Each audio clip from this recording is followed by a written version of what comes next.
used to tell people my son ran away, that he chose the streets, that he made his own decisions. It was easier that way.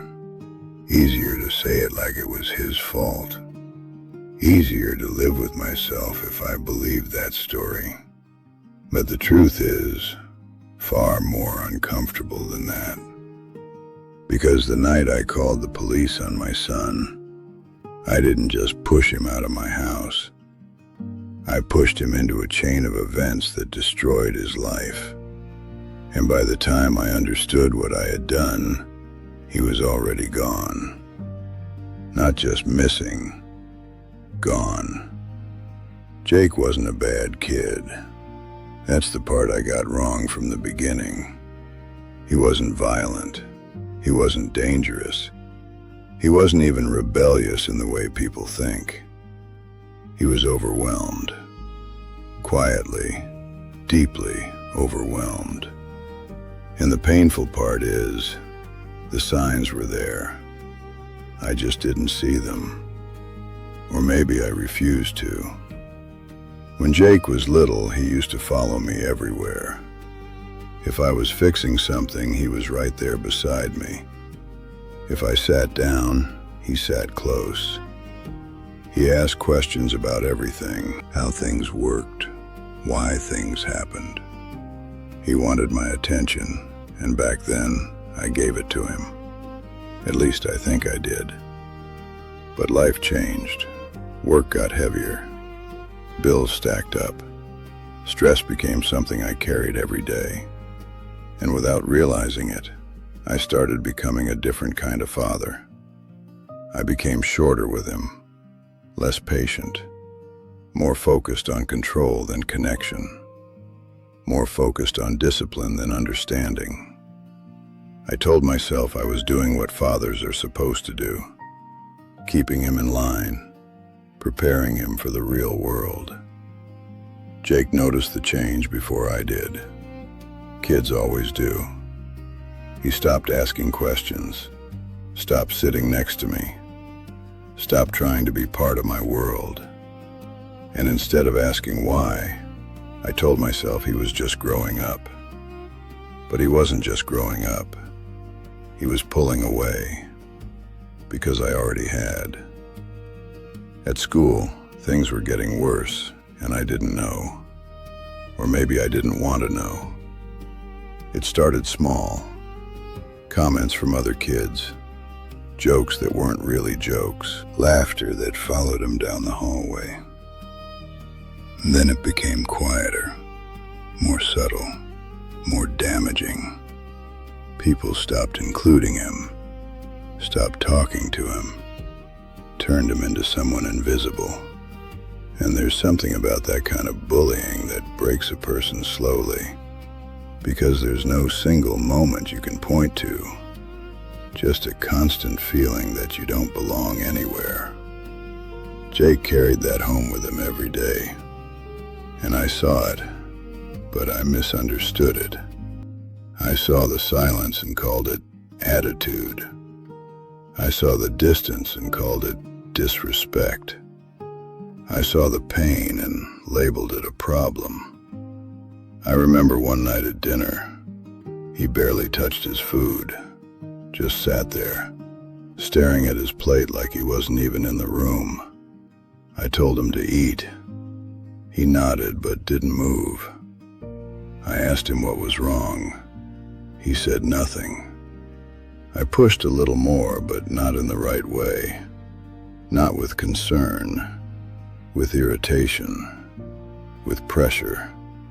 He looked up at me for a second like he wanted to say something, like he needed to say something. Then he just said, "I'm fine."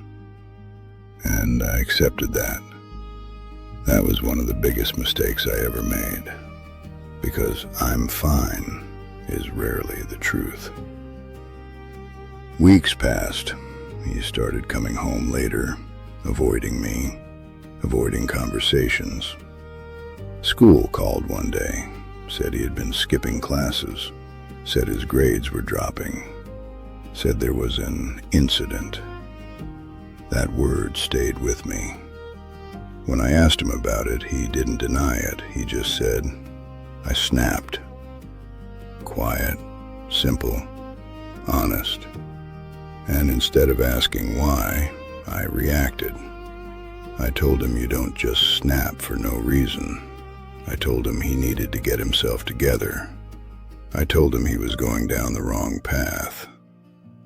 He tried to explain, said he didn't start it, said he'd been dealing with things. But I didn't hear him. I only heard excuses. That's what I decided it was, and that was the moment he stopped trying to explain himself to me. The night everything broke started like any other, but something felt off. The house was quiet in a way that didn't feel normal. I sat in the living room waiting.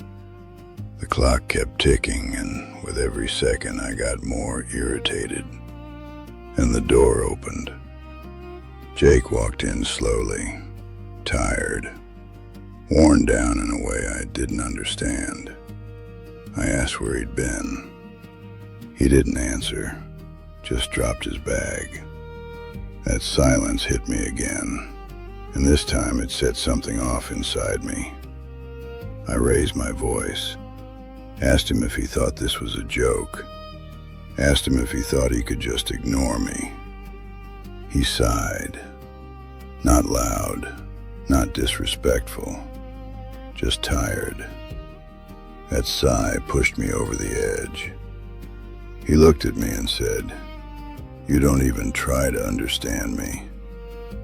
And I laughed, a cold, bitter laugh. I told him there was nothing to understand, that he was breaking rules and needed to face consequences. Then he said something that still echoes in my head. "I don't need punishment, Dad. I need help." That should have stopped me. That should have been the moment everything changed. But instead, I reached for my phone. He saw it. His voice shifted immediately. "Wait, what are you doing?"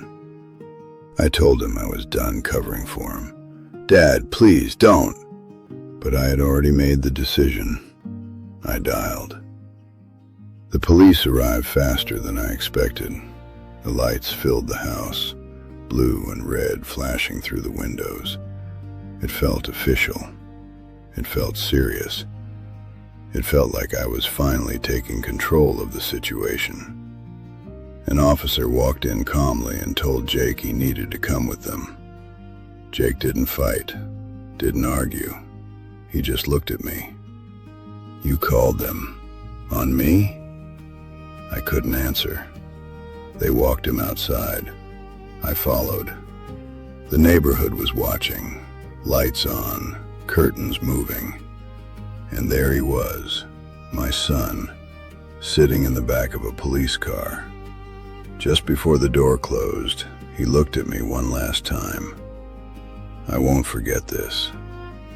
That was the last thing he ever said to me.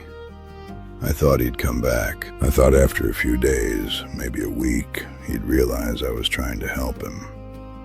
That he'd walk through that door again. But that never happened.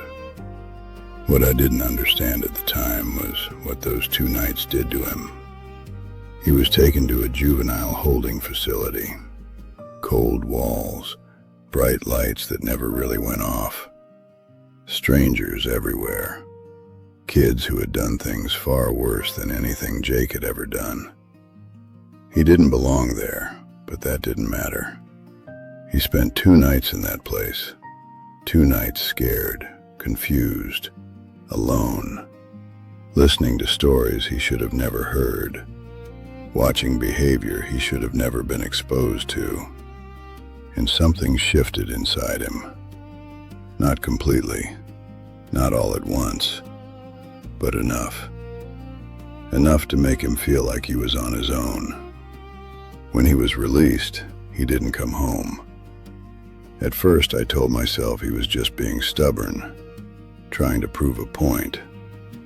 But the truth was, He didn't feel safe coming back, because in his mind, home was the place that handed him over. The first night he spent outside, he didn't sleep. He stayed in one place, trying to figure out what to do next, trying to make sense of everything. That's when they found him, a group of older boys, the kind who knew how to survive out there. They didn't ask too many questions, just offered him something simple, a place to go, something to eat, a way to not be alone. When you're cold, hungry, and unwanted, that feels like hope.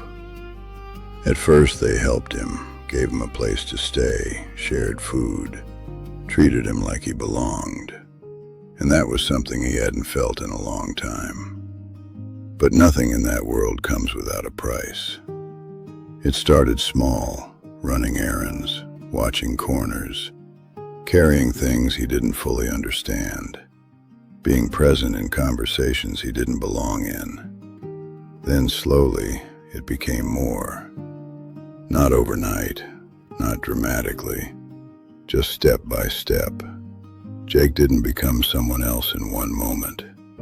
He adapted to survive, to belong, to not feel alone again. Over time, he moved from place to place, different couches, different people, different situations, always trying to stay one step ahead of whatever trouble was around him, always trying to keep some part of himself intact. The last confirmed time anyone saw him, he was 19, working small jobs when he could, sleeping wherever he found space. A woman at a diner remembered him, said he came in late sometimes, ordered cheap meals, always polite, always quiet, always looked tired. She said he stood out because he always said thank you, like it meant something, like he still had a part of him that hadn't been broken. I went to that diner, sat in the same booth she pointed to, tried to imagine him there, tried to picture what he looked like at 19, tried to hold on to something real. I spent years searching, talking to people, following leads that went nowhere, hearing stories that didn't connect. Every time I thought I was close, it disappeared again. Some people said he got caught up in something serious, something that went wrong. Others said he left town completely, started over somewhere else. But there was never anything solid, never anything I could hold on to. No report, no closure, no answer, just silence. People ask me if I think he's still alive, and I don't know how to answer that. Because the truth is, I lost him long before he disappeared. I lost him the moment I chose authority over understanding, the moment I stopped listening, the moment I turned his pain into a problem instead of a signal. I thought I was teaching him a lesson, but I was the one who needed to learn. If you're listening to this and you have a child who is acting out, please look deeper, because behavior is often a symptom, not the problem. Sometimes your child isn't trying to fight you.